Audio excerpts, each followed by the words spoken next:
வணக்கம். இன்றைய முக்கிய செய்திகள். பிரக்ஞானந்தா அவர்கள் தனது முதல் செயின்ட் லூயிஸ் ராபிட் பிளிஸ்ட் பட்டத்தை வென்று 47 லட்சம் ரூபாய்க்கான பரிசு பெற்றார். 2026ஆம் ஆண்டில் பிப்ரவரி மாதம் முதல் ஜூலை மாதம் வரையிலான 6 மாதங்களில் பிரதமர் நரேந்திர மோடி அவர்கள் 13 வெளிநாட்டு பயணங்களை மேற்கொண்டதாகவும் அதற்காக சுமார் 75 கோடி ரூபாய் செலவானதாகவும் மத்திய அரசு தகவல் தெரிவித்துள்ளது. 22 கேரட் ஆபண தங்கத்தின் விலை சவரனுக்கு 520 ரூபாய் அதிகரித்து ஒரு சவரன் 1,11,720 ரூபாயாகவும் 1 கிராம் 13,965 ரூபாய்க்கும் விற்பனை செய்யப்பட்டு வருகிறது. இதனைத் தொடர்ந்து 1 கிராம் வெள்ளியின் விலை 250 ரூபாய்க்கு விற்பனை செய்யப்பட்டு வருகிறது. மத்திய உள்துறை அமைச்சர் அமித்ஷா அவர்கள் இன்று புதுச்சேரிக்கு வருகை தர உள்ளார்.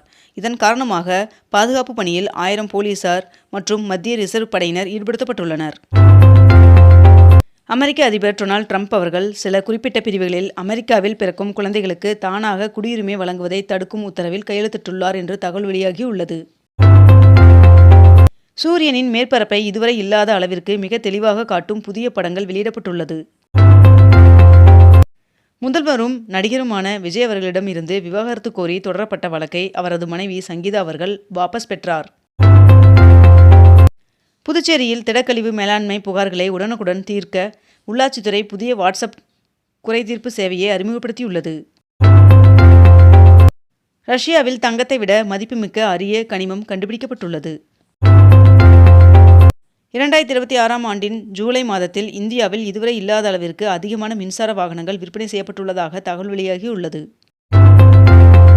புதுச்சேரியில் நீட் அடிப்படையிலான MBBS, PDS உள்ளிட்ட மருத்துவ படிப்பிற்கு விண்ணப்பிப்பதற்கான காலக்கெடு நீட்டிக்கப்பட்டுள்ளது. தமிழ்நாடு சிறுபான்மையினர் ஆணைய தலைவராக பெலிக்ஸ் ஜெரால்ட் அவர்கள் நியமனம் செய்யப்பட்டுள்ளார். கடனில் வாங்கிய செல்போன், லேப்டாப் போன்ற சாதனங்களை முடக்குவது குறித்து RBI புதிய விதிகளை வெளியிட்டுள்ளது. சென்னை உயர்நீதிமன்றத்திற்கு 15 புதிய நீதிபதிகள் நியமனம் செய்ய உத்தரவு பிறப்பிக்கப்பட்டுள்ளது. வறட்சி பாதிப்பு, குடிநீர் பற்றாக்குறையை சமாளிக்க 288 கோடி ரூபாய் நிதி ஒதுக்கி தமிழ்நாடு அரசு அரசாணை வெளியிட்டுள்ளது. பிரதமர் நரேந்திர மோடி அவர்களுடன் நிதிஷ்குமார் அவர்கள் சந்தித்து பேசினார். நாகப்பட்டினம் மாவட்டம் சிக்கல் சிங்காரவேலர் சுவாமி கோவிலில் ஆடி கிருத்தியை முன்னிட்டு 5000 லிட்டர் பாலை கொண்டு சுவாமிக்கு மகா அபிஷேகம் செய்யப்பட்டது.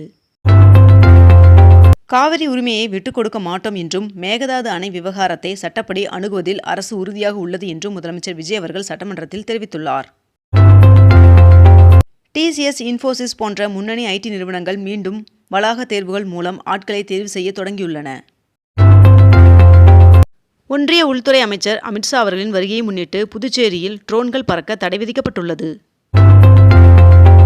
கேரளாவில் பட்டப்படிப்பில் சேர இனி 12ஆம் வகுப்பு தேர்ச்சி கட்டாயம் இல்லை என்றும் இந்த நடைமுறை 2027-28ஆம் கல்வியாண்டு முதல் அமலுக்கு வருவதாகவும் தெரிவிக்கப்பட்டுள்ளது.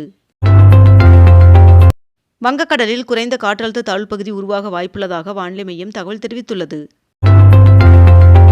UPI பரிவர்த்தனைகளுக்கு வங்கிகள் கட்டணம் வசூலிக்க அரசு ஒப்புதல் தரும் சட்ட திருத்த மசோதா மக்களவையில் நிறைவேறியது. மாநிலங்களுக்கு நியாயமான நிதி பகிர்வு கோரி சட்டமன்றத்தில் கொண்டுவரப்பட்ட தீர்மானம் நிறைவேற்றப்பட்டது.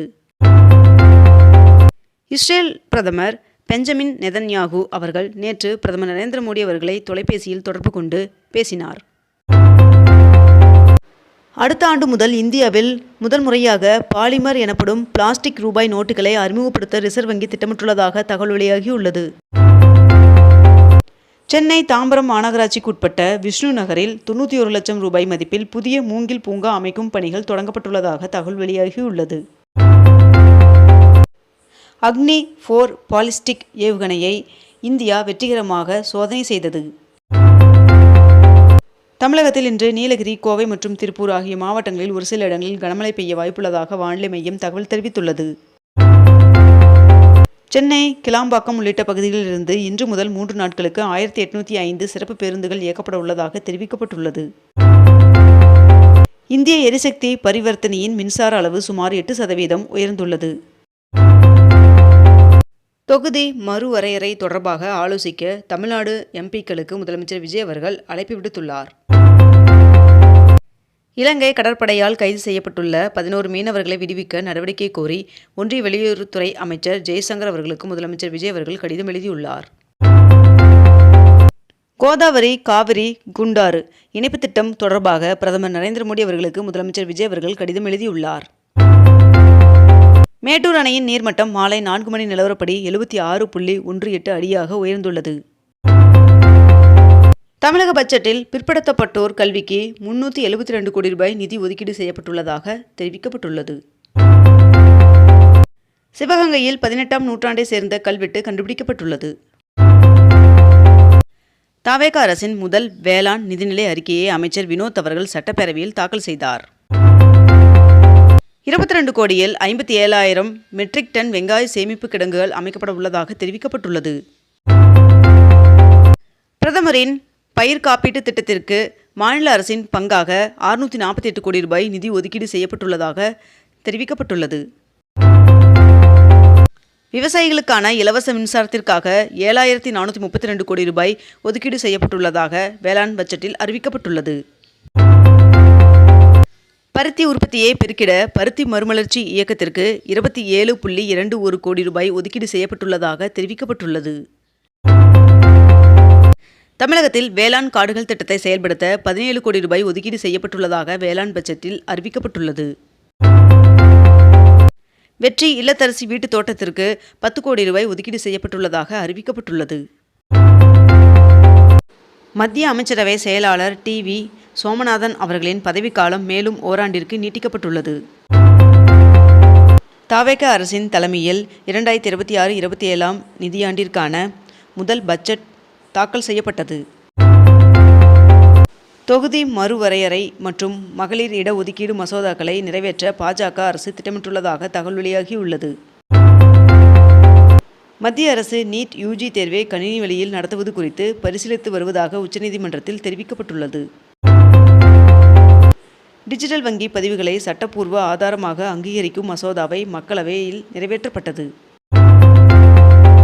தமிழக பட்ஜெட் நேற்று தாக்கல் செய்யப்பட்டுள்ள நிலையில் மக்களுக்கான எளிய சேவைகளை துரிதமாக்கும் வகையில் அனைத்து இ-சேவை மையங்களிலும் இ-சேவை 2.0 ஆக மேம்படுத்தப்படும் என்று நிதியமைச்சர் மரிய வில்சன் அவர்கள் அறிவித்துள்ளார். பஞ்சாபில் ஒரு மரம் வெட்டப்பட்டால் 10 மரங்கள் நடப்பட வேண்டும் என்று அம்மாநில முதலமைச்சர் தெரிவித்துள்ளார். பட்ஜெட் கூட்டத்தொடரில் இந்த நிதியாண்டில் 14,194 அடுக்குமாடி குடியிருப்புகள் கட்டும் பணிக்கு 1,253 கோடி ரூபாய் நிதி ஒதுக்கீடு செய்யப்பட்டுள்ளதாக தெரிவிக்கப்பட்டுள்ளது. துபாயில் பாஸ்போர்ட் சேவைக்கு முன்பதிவு செய்ய போலியான நபர்களை நம்பி ஏமாற வேண்டாம் என்று இந்திய துணை தூதர் விஷ்ணுவர்தன் அவர்கள் அறிவுறுத்தியுள்ளார்.